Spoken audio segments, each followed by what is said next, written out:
Folks, it's been a minute since I've done the midnight release thing, but I'm excited to check out Metaphor today.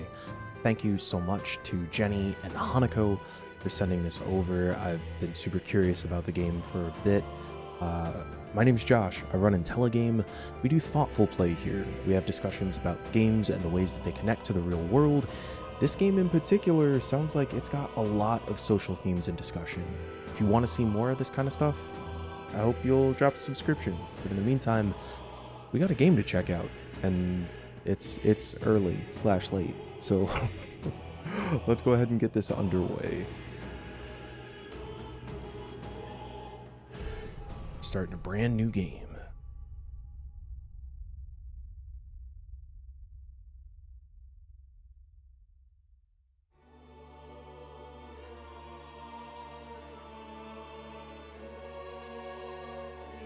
Who's there? I can feel you watching me from a place beyond my sight. Whoever you are, please tell me. Does our world pique your interest?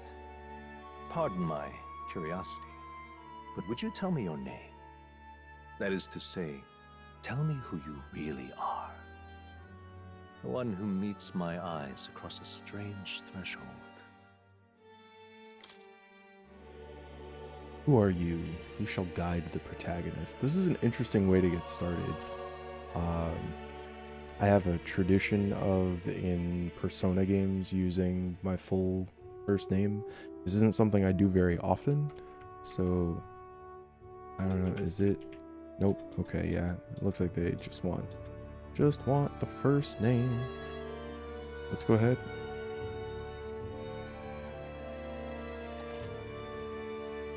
Your name is indeed Joshua? You'll name the protagonist later. Ah, a most unusual name. One I've never heard in our world. Which suggests to me you might reside in a world beyond ours. I kind of like the idea that right off the bat we're, creating this sort of fantasy world and a connection through the fourth wall. I always think it's kind of an interesting storytelling technique, especially here in what feels like it's going to be like a fantasy fairy tale. Feels It is right. a curious thing that in your eyes, my entire world is but the dawn of a story yet untold. Or to put it another way, this is a fantasy. But can it truly be dismissed as something so far removed from you? If indeed you wish to cross to our world for a time, I would first ask that you indulge one question. Is fantasy limited to the confines of imagination? Would you call it a powerless creation? Huh. I mean, it's an interesting question to kick off with. I mean, my first instinct is to say not always. I mean, certainly stories can be just, fiction and used for entertainment or whatnot, but stories are literally what shape our lives. They inform, I was just talking to a friend about this the other day, they inform our entire concept of what can be or what is. It helps to shape the future in no small part by giving us a concept of the world around us. And just like we see, Star Trek and Star Wars and different technology that we used to think was, just for science fiction or just for books or movies, like we see it becoming reality because it shapes our attention and our focus. So yeah, definitely not a powerless creation. More than wishful thinking, more than fiction. Something capable of affecting the realities beyond its bounds. And frankly, I mean, this kind of narrative shaping the world is not exclusive to fantasy.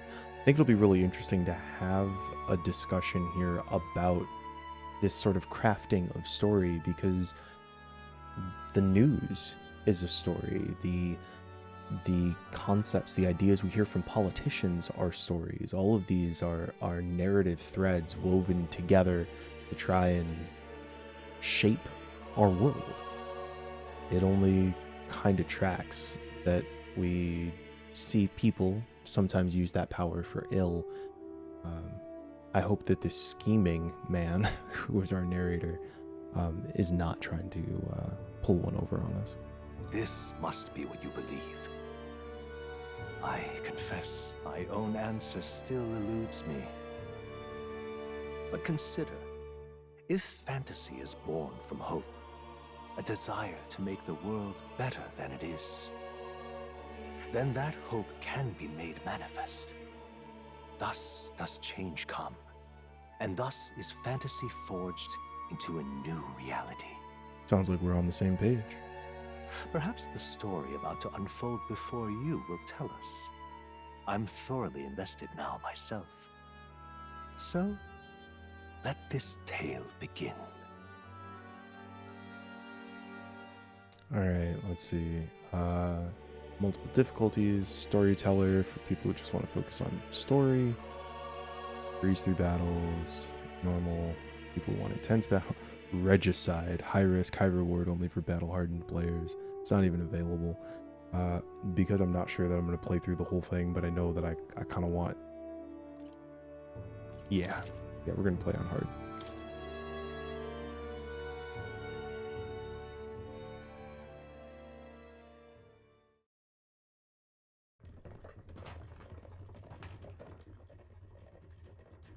Looks like we're in the clear. The capital's just through this desert. Is it true then? The king is dead? Aye, and the guards are more concerned with the funeral than keeping the roads safe. So now the monsters are roaming in broad daylight. No soldiers to stop them. Monsters, huh? I've certainly been hearing the stories. To say nothing of the vacant throne. There's a storm coming. Mark my words. That much is certain. What's the problem? They're bandits! Come on, let's see some respect for the militia! Oh, gracious. Us folk, we're commoners. No crown or church will save us. But Lord Luis will save us one and all. All we ask is a little tribute. You're with us or against us? And if you're against us...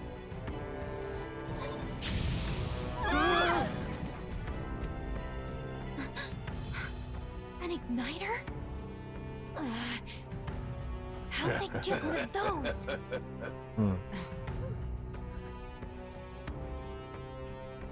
Come on! Hey, keep it moving! Hurry it up! Next one!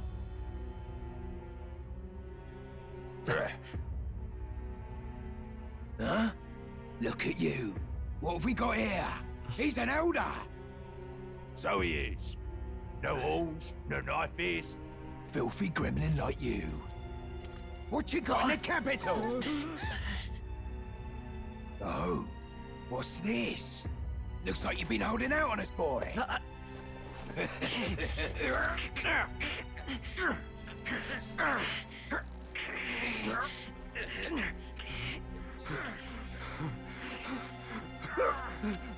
Hold it! Oh, no. Should have listened to us, chum. Now fall in line! Unless you want to get stuck like us. Oh. Like somebody is about to get stuck. You drew steel. I take it you are prepared to die by it. Stand aside! Oh, no. Oh, short game. All right. Game over.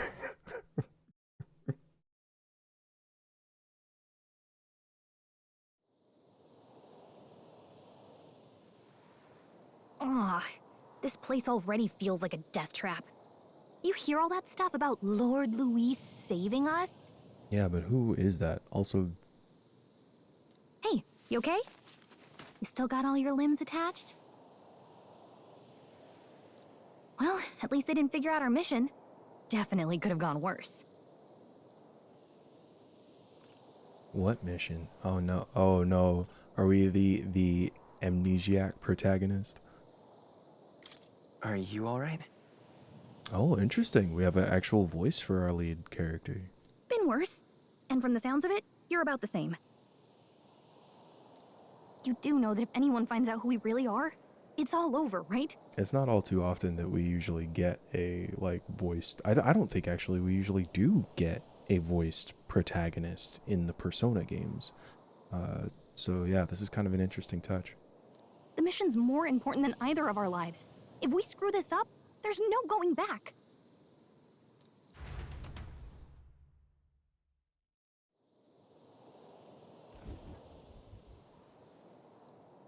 Atradia Desert. Think we'll make it? You don't look hurt, though, so that's good news. You can move, right? I'm thinking we should find a place where we can see the whole area.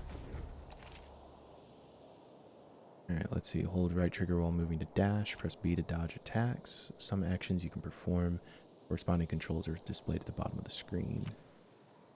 Let's go. Just keep going straight. We're looking for somewhere high up with a good view. Stop! Really? I just started moving. Combat. Alright. Watch out! Yeah, those look especially dangerous, so watch out. I don't think they've noticed us yet, though. Alright, press left trigger to use phase sight. This ability lets you see what Gallica senses in the environment. When you see an enemy you've never confronted, it'll show up as unknown. Prepare as best you can. Avoid the enemies and head for high ground. Just follow that cliff on your right. Strong ones ahead. We gotta be careful. Ooh, interesting. Okay. A cliff on Watch your out! right? Oh, hey. No. Looks like they found us. Oh no, I don't know what cliff on the right they want, but I'm not trying to die out here. My level 1 self. Oh boy. Okay. No thank you. Not interested. Nope. No. Oh gosh. Please hurry. Look. Okay.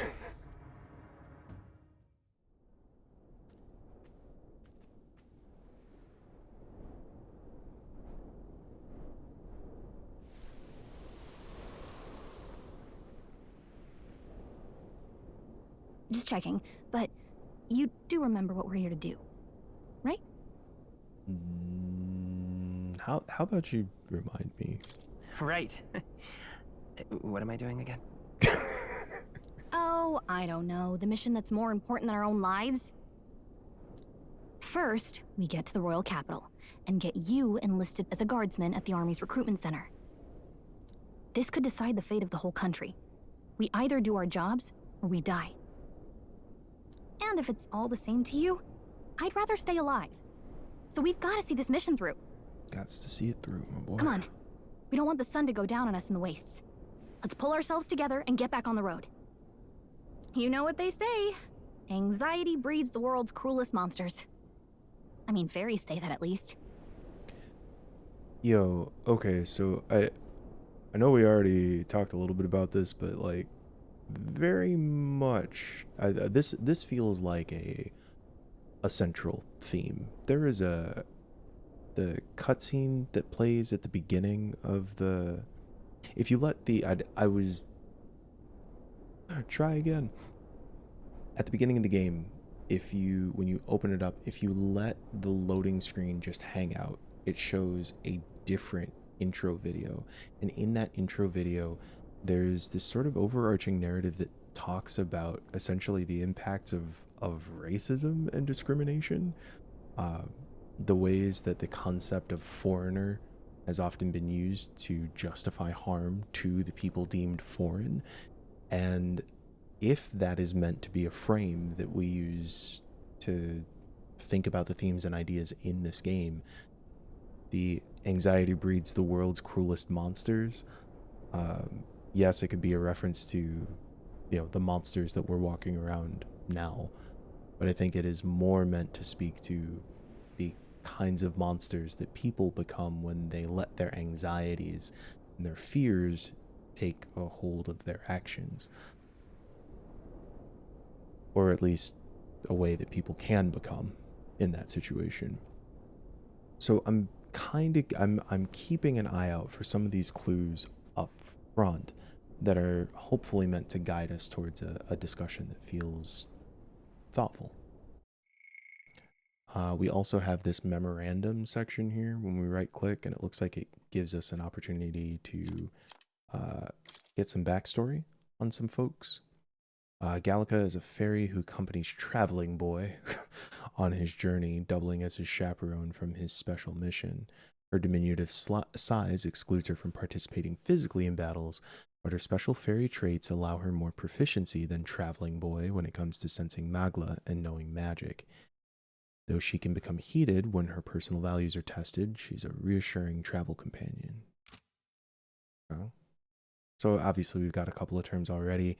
Magla, Traveling Boy, which, of course, nameless protagonist. There's a part of me that honestly kind of wishes, so back in Persona 3 Portable created an opportunity to play either as a guy or a gal protagonist. And the cool thing about it was that because like there's a dating sim element and whatnot, it provided some space and some opportunity that the franchise hasn't taken on since.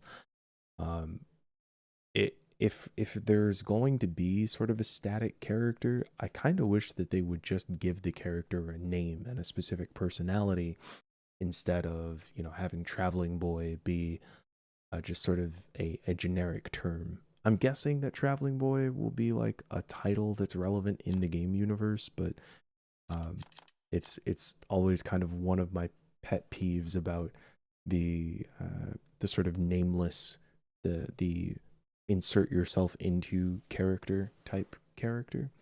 But of course, they do also try to maybe undercut that a little bit by having you name yourself up front and then recognize that Traveling Boy is another character that we're playing as. I can at least cast my usual spell for you. It's the small comforts, right? Voice acting's really solid. Right. Huh. It's as though music is playing directly in my mind. The effect of Gallica's magic is inspiring. Music was the first magic this world ever knew, after all. Makes the road a little easier. Wait. Okay, so you gave me an in-game reason to the character is actually hearing the music. We're not just gonna have an ambient soundtrack for no reason. Okay. You want to shape the game world? Let's do it. I think the term is diagenic. For when like a thing happens in game and there, like when there's a thing that we appreciate as a player, but there's an in-game reason for why it's happening. Over there. Diegetic? Hold on. Let me be smart or seem smart and look this up. Diegetic. Yeah. Diegetic. It is an adjective of or relating to artistic elements that are perceived as existing within the world depicted in a narrative work. Yeah, see, I knew what I was talking about. I understood. What a relief. Grand Trad is already in sight. Let's go. Almost there. Let's keep moving and try to stay out of sight. Sec? I think that's the Grand Cathedral over there. It's big enough to use as a landmark. Everything's pretty standard. Look at these hyenas. Nah, maybe we don't want to fight. I'm not. Oh, okay. Yep. All right.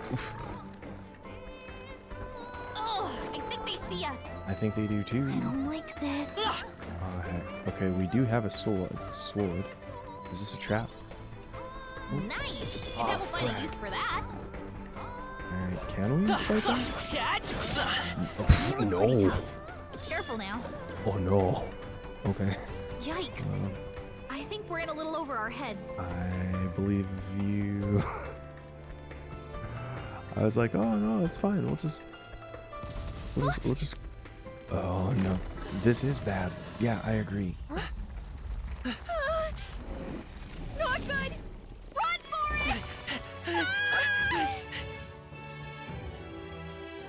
This land of 8 tribes and 3 nations, all blessed by the power of magic.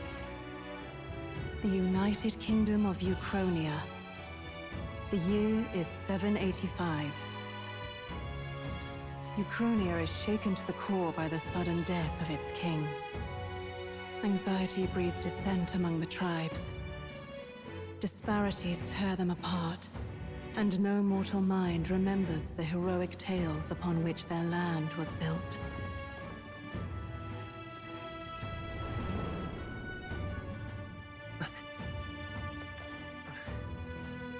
By this story of fantasy, may this faded world be painted anew.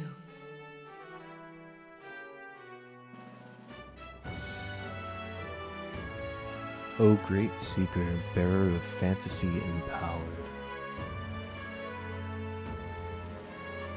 hear my wish, and come forth from thy epoch of glory to grant me thy... I didn't read fast enough. I didn't catch the last one. I'll have to go back. Hey, this is Edit Josh, just jumping in to say real fast that the upcoming scene is a brief portrayal of a hanging. If you want to skip over it, you can just jump to the next chapter marker.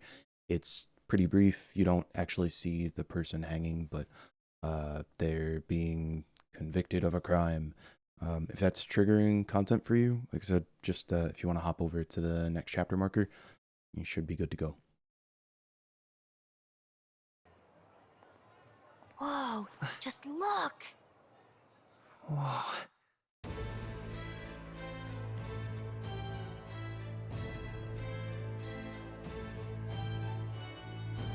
There's a lot of like anime in here. I kind of vibe it.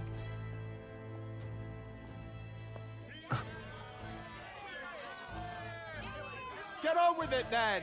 Drop the dog! Hang him dead! Please! I've done nothing wrong! Lying dog! Don't try to deny it! You trample the law for the fun of it! Let it be known, for misuse of an igniter, you will hang by the neck until dead! Oh no. Yeah! There's no way that crowd was going to listen to anything a Paribus said. Such a shame. Might you spare some coin? Bless you. Oh, Careful! hurry. Okay. Don't you have any street smarts? Come on, kid! We're getting a lot of... Look, we're not tourists here. We gotta stay focused. Right. Already You getting noticed some back on the wagon? You might be the only elder here, in the whole city even. visible wealth disparity.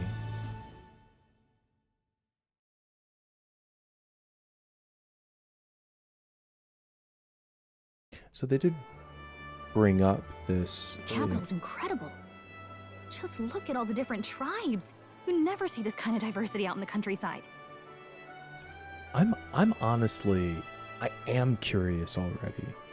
I will admit that, like, I don't necessarily typically look to particularly like JRPGs, Japanese RPGs, to have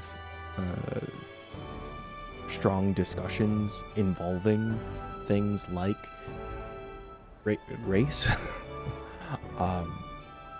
Obviously, like, this is doing what I think a number of fantasy games do, which is using fantasy races as stand-ins for, you know, the kinds of racial disparities that we see in the real world, right? Saying that, you know, they were never going to listen to anything a Paripus says.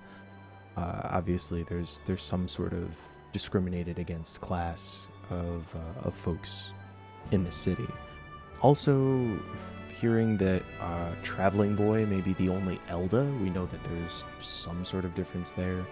Looks like there are a number of folks who have like tails and horns. So, you know, the idea especially that we see, like, you never see this kind of diversity out in the countryside. Like, this feels like it's not afraid to use the word diversity, right? I can only imagine the discussions that like the localizers had. Because remember, like, if this game is made in Japan, and it is worth remembering that like discussions about like foreigners and whatnot, like for as much as many of us out here in the West think about this sort of our sort of monolithic culture, monolithic concept of sort of kawaii Japan or whatever, like that's not the case. And Japan in fact has a pretty sordid imperialist history. If you haven't watched or read Pachinko, which is a book and also a TV show that deals with it's based on a fictionalized account, but it deals with a sort of multiple generations of people, but a sort of interaction between Japan and Korea and South Korea. And it illuminated to me a number of elements of discrimination that exist that I didn't know about, right?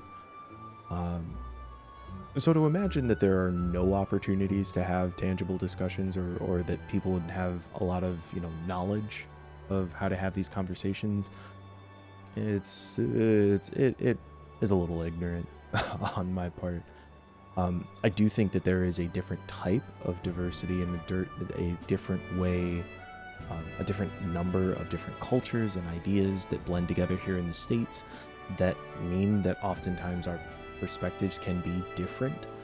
And that's kind of the nature of a global culture, and making games and media that is meant to reach out to people and places that we don't know and contexts that we don't know entirely, right? So I don't know, again, like especially here in 2024, like I've made the mistake of checking the Steam forums for this game already, and a number of people complaining about how it's woke. And it's like, oh, if a game dares to talk about diversity or happens to show that people who are being discriminated against could be discriminated against just on the basis of their race or their class, then apparently that's woke trash. And whatever. Perhaps it just makes me more interested in exploring the game, because it feels like it may be dealing with themes and ideas that are relevant to a significant number of people on this planet. It's a shame, honestly, that there are so many folks who are just now like instantly repelled by the idea of having discussions about things that are very much part of the lived experience of what's probably a majority of people on this planet. But I don't know. The idea that Atlas, as one of the larger publishers, is seems to be staking some of these discussions in their brand new IP, it does intrigue me. Let's not put the cart too far in front of the horse and recognize that like we are still in the first opening minutes of the game, so we still do need to figure out what messages this game actually has. But it does feel refreshing to see that it's interested in potentially saying something. Not that it's very balanced. I see more Clamars and Roussants than anyone else. Which means a dopey Elda kid's gonna stick out like a sore thumb. Try to keep your head down, okay? We're gonna have to figure out what some of these terms mean. Hey, did you hear what they're saying about His Majesty? They say it wasn't illness at all. I heard it was foul play, assassination. Shh, careful who hears you say that. But it's just like the prince, isn't it? They say he was attacked in the dead of night. A war of succession is coming, I tell you. Sounds like monsters have been prowling the countryside. They're sending the guard out to deal with them. The army's really gone to hell.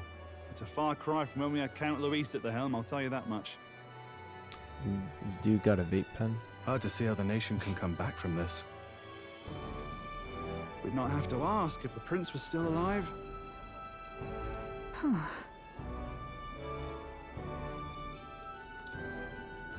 What? The king Flashback. dead. His son stricken. Are there none left to bear the weight of the crown? Okay, so I was wondering if we were the prince, but perhaps we are not. We've done all in our power, but not even the kingdom's best, the saint, could purify this affliction.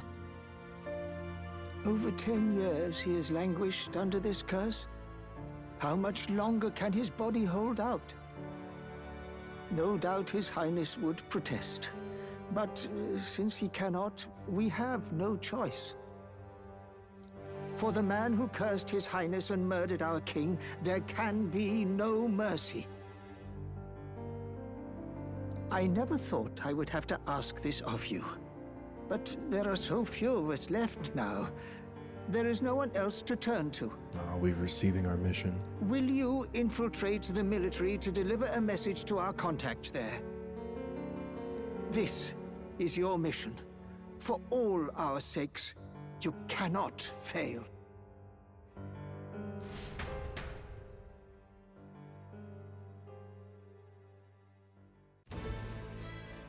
Oh, Hey, I guess now we you remember. listening? Well, I guess I can't blame you for feeling nostalgic. You and the prince were pretty close. Anyway, getting to the capital was only the beginning. Now comes the real high-stakes part. You gotta go get enlisted, so you can meet up with our operative. Remember, nobody here knows who we are. Nobody here knows the prince might still have a claim to the throne. Well, don't say it in the middle of it. That means if we get busted, that's it. Nobody's gonna save us. Step 1. Let's figure out where the recruitment center is. Shouldn't be too hard, considering the need for soldiers.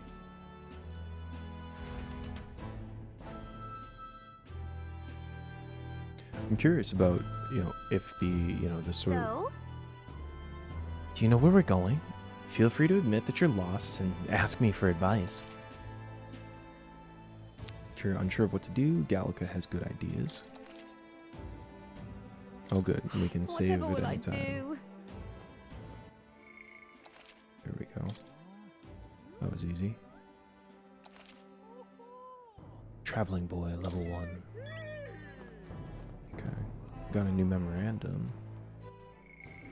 I do want to check out a couple of, let's see, magic igniters. Now we know that we saw the bandits use an igniter, a tool that acts as a conduit for magic power, without which people cannot perform magic. To own or use them, one must obtain a permit from the kingdom by passing a test, with some exceptions, such as those serving in the state army. Igniters can be costly depending on power and specifications. Purchasing them is akin to buying land or housing. So I wonder how they got, I mean, we probably know it was probably violent. A gauntlet runner.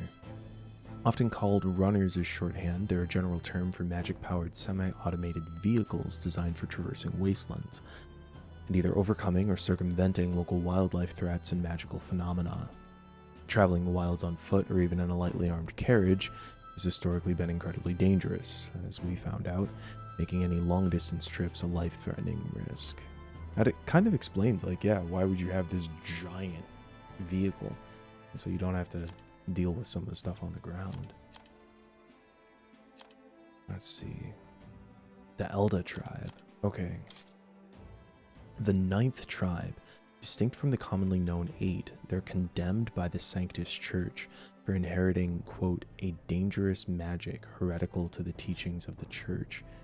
Their population is so small that to even see one in public is rare, and they face greater discrimination than any other tribe. In fact, many outside the main cities don't believe they exist. I wonder, so let's see, they said that the Clemar and Rusant, I think, were the dominant ones? The Clemar tribe composes the largest population in all the allied kingdoms. Their most distinctive features are the horns which grow on both sides of their head. They have a broad diversity of facial and body types, which has essentially made them average. The Ukrainian royal family, or Klimar, and members of this tribe hold a majority of important positions within the government, leading many Klimars to internalize the belief that they're the kingdom's most preeminent tribe.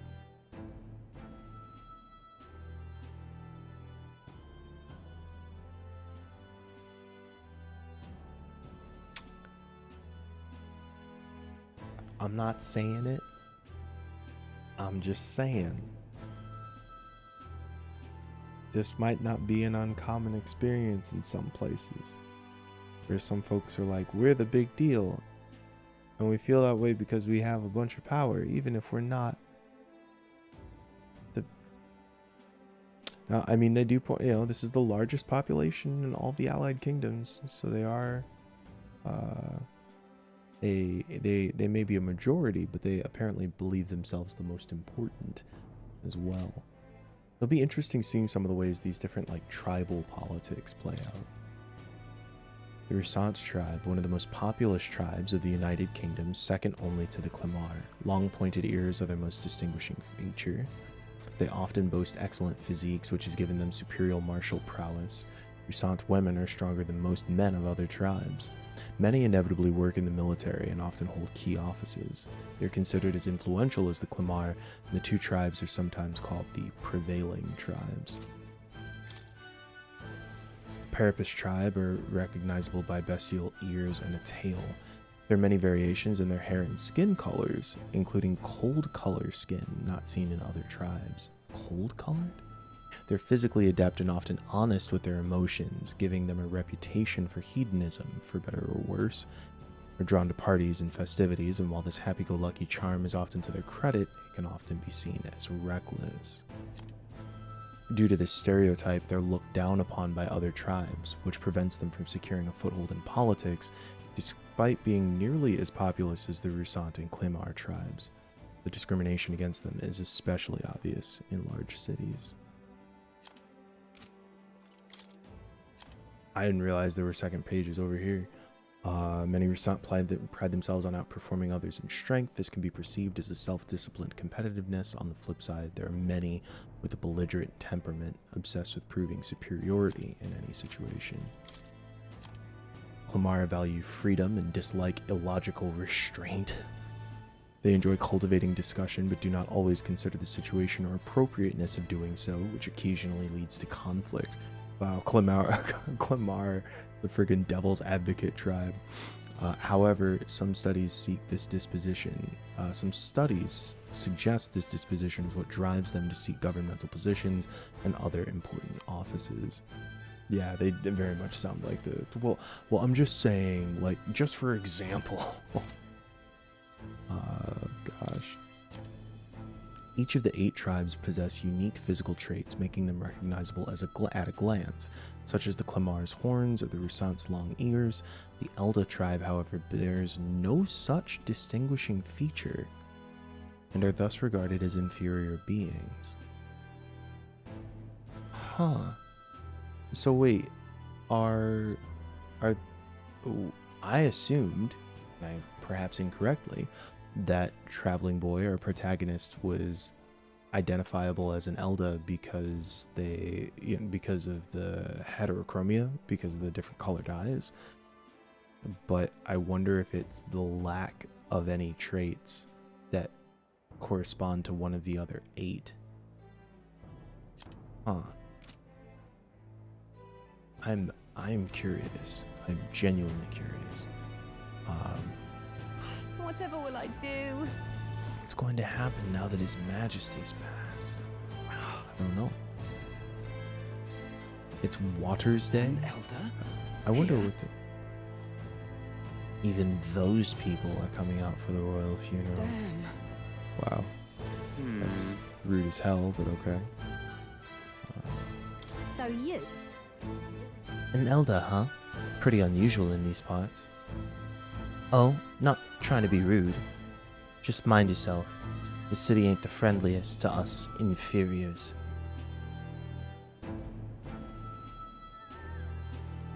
Does that bother you? Why would that not bother me?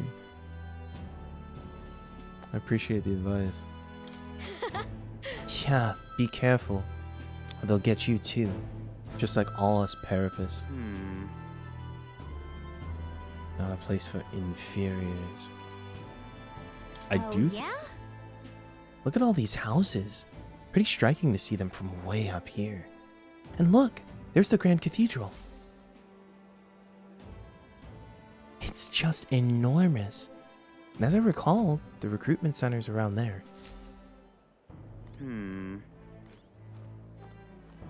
Again, I admittedly feel like there is a certain amount of like, courage isn't quite the right word, but like there's a certain amount of respect that I see for a AAA game. New models out now.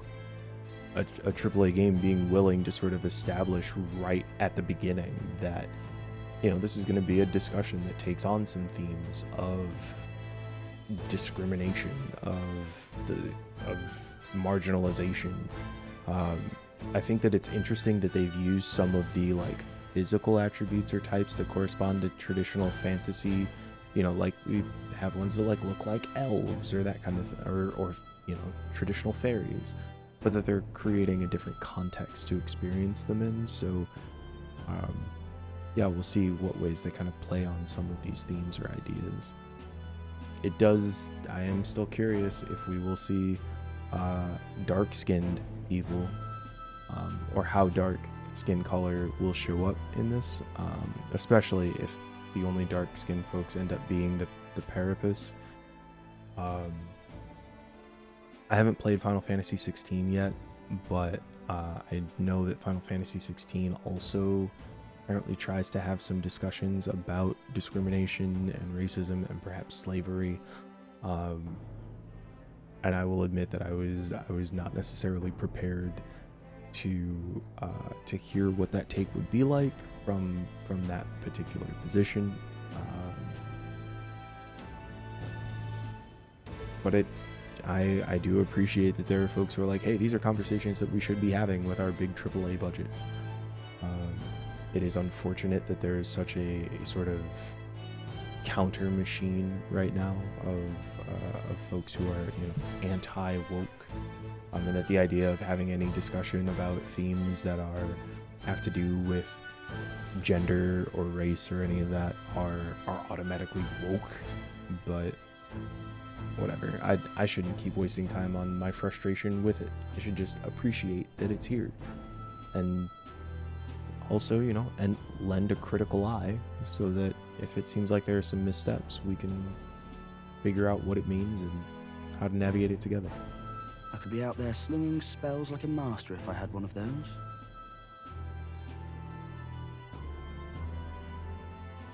Oh, interesting. I guess that's the big city for you. Everyone and their mother has a magic igniter. So many different types, too. Oh, this is also okay, so we can also get some pretty interesting discussions about class in here as well. Now I want one. Now I want one for myself. Yeah, until you see the price tag. Can't imagine what it's like having to wave around some shiny stick to use magic. Me? I can whip out magic anytime I like. And I can even see the Magla in the air. Though, I'm not exactly an archmage. Wonders never cease. Oh. A fairy and an elden child. Are you new to our fair city? Well, that answers our will we see dark-skinned people here. You know what? We're gonna hold our judgment. I would love to see some textured hair. I just, anytime I see dark-skinned folks, particularly it seem like the, you know, black folks, that's always my thought process. What are the ways that we are getting the representation, you know? But yeah, let's talk to this shady woman and see what's going on. Well, I suggest you keep a low profile. Trust me when I say you don't want to catch the eyes of the lords and ladies. All right, so yeah, getting a little reaffirmed here, and it's possible that but I'm getting ahead of myself. I run this humble shop. Are you in the market for an igniter? It's possible the player wouldn't have talked to that character we talked to, so... Here's something that might catch a foreigner's eye. This is modeled after the royal scepter and would make the perfect souvenir. It looks twice as tall as I am. The royal scepter? The royal scepter? You've really never heard of it. Wow. Where do I even start?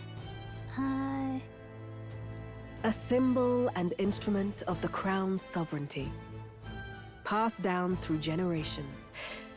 If you believe the legends, it houses incredible magic, world-shattering power. More practically, you might call it the world's most potent magic igniter. And in the king's hands, it was enough of a deterrent to stave off invasion. I'm gonna hold off in making some of the comparisons, but I mean, it's hard to also not think about, you know, nuclear proliferation when we start having conversations about like weapons that are so powerful that they, you know, seem to create opportunities for peace, or you know, or I guess opportunities for peace is not quite the right phrasing, but that they prevent conflict again from you know, from taking place because they are a deterrent. And I always think about those kinds of themes when I'm playing games, particularly from Japan, seeing as, you know, the bombings at Hiroshima and Nagasaki are, you know, first and only times that we've seen, you know, weapons of that scale deployed.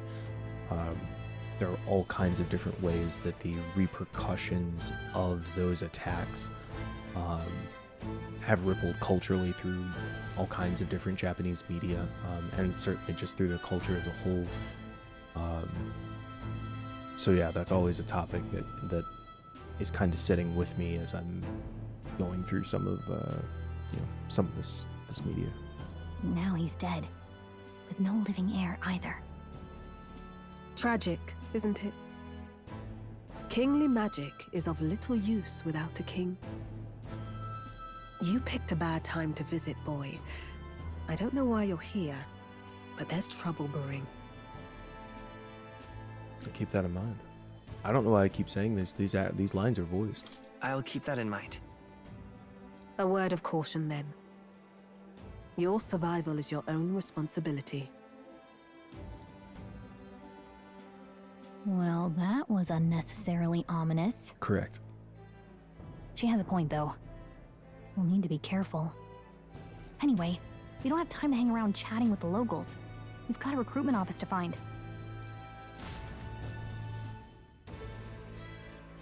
Alright. I'm going to, for the sake of YouTube, for the sake of these videos, try to be a little bit more directed, a little bit more focused than perhaps I would if I was, you know, just streaming. Let's go see. Joined the army because I looked up to Lord Louis. Now I get my arse handed to me if I so much as mention it. What's the state army gonna do now? We won't find any decent recruits given the messy state of things currently. Okay, so I guess that's the military we're supposed to be joining, huh? Okay, fake wall. Give it a fold, I say. What is that red flashing? Head to the recruitment center. Okay, that must be the main objective. This looks like the entrance to the Alhokin Magic Association. Oh, okay. Like, oh, that would be cool. Damn. If your ass won't broke. Okay. Hey! Up ahead is Sunshade Realm. It's where we saw the gallows and those beggars. Let's not go there without good reason. I have to admit that, like, though on one hand I know that there's, you know, like, oh, do you have no street smarts? To walk in and to see that sort of like abject poverty, and to, you know, recognize that we could have maybe done something about it, but but also it seems like Traveling Boy is just really in over his head and in a context he doesn't understand. Is this a magic igniter as well? The Magla accumulator. Okay. Must gather a bunch of magic energy. Whatever will I do? Who are you? They will not let me pull out my sword. Ridiculous. Whatever, just ridiculous. like whatever. Oh, okay. Peasants. The royal funeral. I hope it doesn't attract any of those filthy tribes. Who are you talking to? Who are you, like? You have to believe me. I saw it with my own two eyes. A monster was attacking a town, and calm now. If any of that were true, the army would have already been dispatched. Enough with your daft stories. That's terribly unfair. You probably just got spooked by a wild dog and mistook it for a monster. A normal man would have just moved on. Yet here you are harping on about it. Yeah, okay, sure. But we do know monsters are out there. It's interesting seeing just like the chat messages just pop up as you walk by. It's cool to get these like little overhear these little things. What am I to do? Nobody expected his messages passing. There's no heir either. The Sanctus Church had him wrapped around their finger. He was as good as dead to begin with. My concern is how the annexed countries will react when they discover the royal bloodline is no more. I hope we can avoid a civil war. Oh, gracious. Alright, remember that part where I said, like, hey, I'm gonna stay focused for the sake of this YouTube video? There's some very cool style in the design. I've honestly, like, Persona has always had, I feel like, a very progressive, very cool design style. And it's interesting seeing them take some of these concepts that feel very cool and very modern, but putting them back into, you know, a fantasy aesthetic. I generally don't really vibe fantasy, but I think that there's some cool sort of like fusion design happening here. I was hoping that we'd blend in with the crowd and no one would notice that you're an Elder. The people here have sharper eyes than I thought. We don't want to draw attention, but hiding your tribe is only going to make it worse. People may insult you. Do your best to stand tall. All right. Easier said than done, I'm sure. But it's for the sake of the mission. And on that note, the recruitment center we're looking for should be just ahead. I do also like, again, like the game is starting off by making some, you know, because the thing is, like, if you're going to have any sort of like cultural discussions, people who are going to be most impacted by those discussions are going to be like on the lookout from the jump, trying to figure out whether or not we're going to get a fast one pulled on us, right? Like, it's so frustrating to play a game or watch a movie or whatever, and get something that feels akin to a lecture or an out-of-touch take about what it means to sort of live and be in a space. So I like that we're getting those signposts pretty early. Again, like explicitly using the word diversity, talking about the different tribes and the amount of discrimination that takes place. The idea that like the goal is not to, as an Elda, shrivel up and hope that nobody notices we're an Elda. It's to say, all right, well, I'm gonna be me here. My goal is not to shrink. My goal is to stand tall, to step into myself. And it's advice that frankly I wish I had had more often when I was growing up, or when I was trying to find more of myself in my center in oftentimes majority white spaces. So I don't know where the game is going to go, but it is these moments that the game is taking earlier on that is building my trust and my interest to continue forward, particularly in a space where I wouldn't have necessarily assumed that was how I was going to feel. I say it's good on not just the writers, because I imagine that these, the themes are parallel between the Japanese and the English translations, but also to the English localization team who, is going to have to figure out how to take some of those ideas and concepts and characters and figure out how to tell those stories in ways that translate culturally to an audience as well.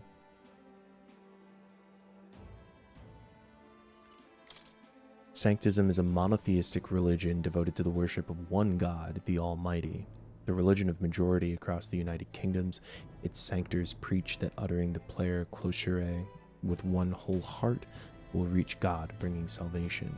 It's a state religion, and Sanctus hierarchy is deeply entwined within the kingdom's politics. Currently, the crown theocracy is at the heart of the kingdom's political affairs. None of that sounds familiar. What are you playing at? Yo, that's a lot. Okay. Really now? Recruitment center? What? You want to enlist or something? It's just down the road. But an elder enlisting? Bloody hell, what'll it be next? Wouldn't be in such a sorry state if Louis was in power. Mouth on this guy. If we weren't focused on saving the prince, I'd give him a piece of my mind, but it's just grin and bear it. What are you playing at?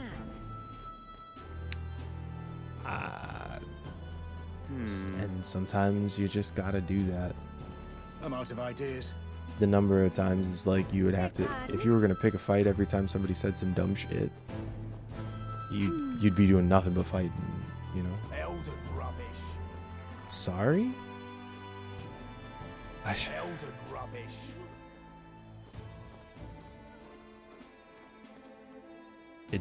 It does make me really upset hearing this already. Like, Elden rubbish. where are you? I would like to kick you in the face. I'm having some trouble with using the sound to track where people are. Which is okay because I don't have a face kick button. Elden rubbish. Where? Is it you? Is it you? It doesn't matter. I literally can't. I can't. There's nothing. Rubbish.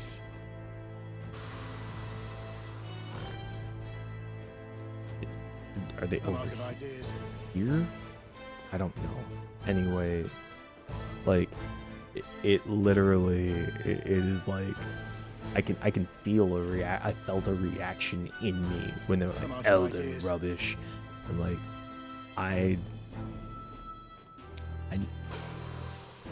the number of times that you hear some shit like that and you just have to keep walking, because if you go back and try to say something, try to do something, not only could it cost you your life, but you can't even rely on the idea that if shit if shit goes wrong and it doesn't cost you your life, that you won't be penalized more for the situation than they were, regardless of the circumstances that caused it or what may have escalated things. You're not just navigating a single interaction. You're navigating an That must be the interaction recruitment center. You are navigating an interaction that takes place in an entire system of life that you have to learn how to survive and navigate. Yeah, it's wild. I'll let you take it from here. It should be pretty straightforward. Oh, and if they start asking questions, just be as honest as you can. Lying will only make us more suspicious. So long as you don't compromise the mission, you're fine. Good luck in there. Knock 'em dead. You're not gonna let me save, are you? I should have Okay, saved out there. You got this. A blue blood, are you? The army's no place for velvet-swaddled lordlings. Why are you here? Perhaps your noble family collapsed under its own weight. Is that it? Lineage seems a strange measure for a soldier's worth. Is that freaking... What's his name? Is that Matt? That's not Matt Mercer, is it? There's not... Matt Mercer is everywhere. it has been about an hour. I don't want to run these videos super long. So we will find out what happens with recruitment next time. Thank you so much for checking this out. I hope that you've enjoyed the I hope you've enjoyed getting started with Metaphor ReFantazio. I probably am going to spend more time with it. A big shout out again to Jenny and Kim Chica, and to Hannako. This is Hannako for sending the key over. If you enjoy Intelligame content, I encourage you to hit the like button on the video, subscribe, leave a comment, and say, did any of this stick out to you? Are you checking out the game? What is your favorite emoji? You can comment any of those things. Those are ways to help with the algorithm stuff. You can also, if you want to help keep Intelligame stuff going, swing over to Patreon or Ko-fi. Financial support is what helps keep all of this moving. There's plenty of things in store. So yeah, you can find all the links down in the description. I am going to go to bed. But in the meantime, folks, keep your eyes up, keep your hearts open, and keep Intelligame. See you soon. Where's the button that I press for that one? Okay. This is the one that's supposed to have like the little, hey, click on this thing. I need to have a background that like moves or something. But for now, this is what we get. Have a good one, team.